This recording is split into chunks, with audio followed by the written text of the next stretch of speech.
The YouTuber Hunting Evil True Crime investigates from Kokomo known as Michael Phillips knows Keegan Kline and has met him, as he also knows key members of the Kokomo Odinists. He may have been a link between them and Keegan Kline. A military veteran and as a former FBI informant he joined private militias labeled as domestic terror organizations to spy on them from the inside and report to the FBI. Michael Phillips claims to have spoken to Karina the night she vanished. He ran into her near Washington Street on his way home. She appeared nervous and kept looking over her shoulder. He has said that Karina's mom, sister and brother are all connected to the Kokomo Odinist drug ring. After the YouTuber Michael Phillips started to investigate the Kokomo Odinists' methamphetamine ring centered around Gabriel Ellis, Michael Phillips had to get a protective order against Paige Turley, a Gabriel Ellis confidant, after being repeatedly threatened and assaulted by her and her associates in the Kokomo Odinists' methamphetamine ring.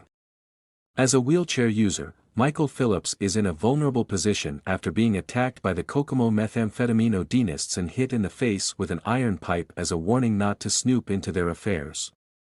Therefore, Michael Phillips permanently carries a gun to be able to defend himself against possible attacks from the Kokomo methamphetamine Odinists.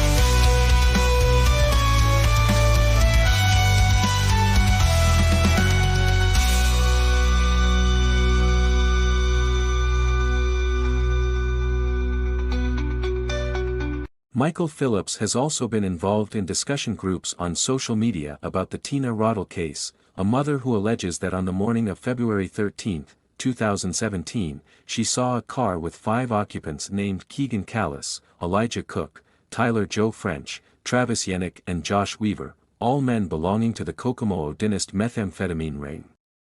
Tina Rottle took a photo of the car and wrote down its license plate number while it had stopped near her home in Delphi to pick up her teenage daughter and son to have an Odinist initiating ceremony for the teenage girl in the Monon High Bridge area.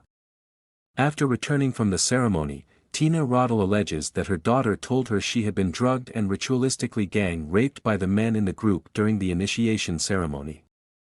If the account of Tina Rottle on Reddit is true, then one has to wonder where in the Monon High Bridge area the Odinistic initiation process with her daughter took place. Did it happen on the property of Ronald Logan with the gang rape committed inside his barn? If so, there are 2 ceremonies that have taken place on his property the fatal day on February 13, 2017, first in the morning the initiation ceremony of Tina's daughter when the daughter was subjected to ritual gang rape, and then in the afternoon the human sacrifice of Abby and Libby. If 2 ceremonies took place on Logan's property the same day, it is likely that he had prior knowledge and consented to it. The Carroll Supreme Judge Curtis Fouts lambasted Ronald Logan for his immorality and accused the sex-addicted old farmer who was a frequent visitor to the strip club Danzer's Show Club in Lafayette to have picked up a very drunk young helpless stripper 2 o'clock at night from a street in Lafayette and brought her straight to his farm in Delphi where he had sex with her, which was a clear parole violation. The young stripper's name is Tiara Scherer, her artist name is Jalen Rainhat.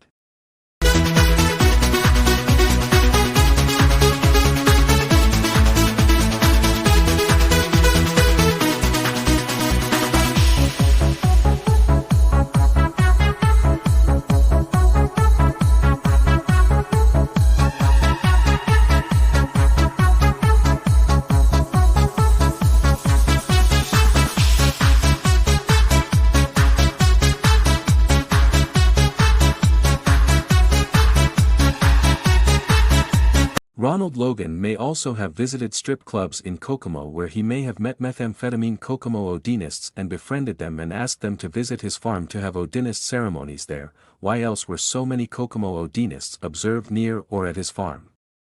Ronald Logan is rumored to have had a pig roast on his farm for these methamphetamine Odinist friends at the time just before Abby and Libby were killed. Ronald Logan's pig roast may have been an Odinistic ritual to imitate the feast in Asgard of the boar Saehrimnir. In Norse mythology, Saehrimnir is the wild boar killed and eaten every night by the Aesir, the Norse gods in Asgard, and the Einherjar, the fallen warriors in Valhalla. The cook of the gods, Andrimnir, is responsible for the slaughter of Saehrimnir and its preparation in the cauldron Eldrimnir. After Saehrimnir is eaten, the beast is brought back to life again to provide sustenance for the following day. Foster Park in Kokomo is a main hang-out place for Kokomo Odinist methamphetamine ring members and members of other drug trafficking rings and drug addicts, as it is said to be the main marketplace for drug deals in Kokomo, with a large turnover of drugs.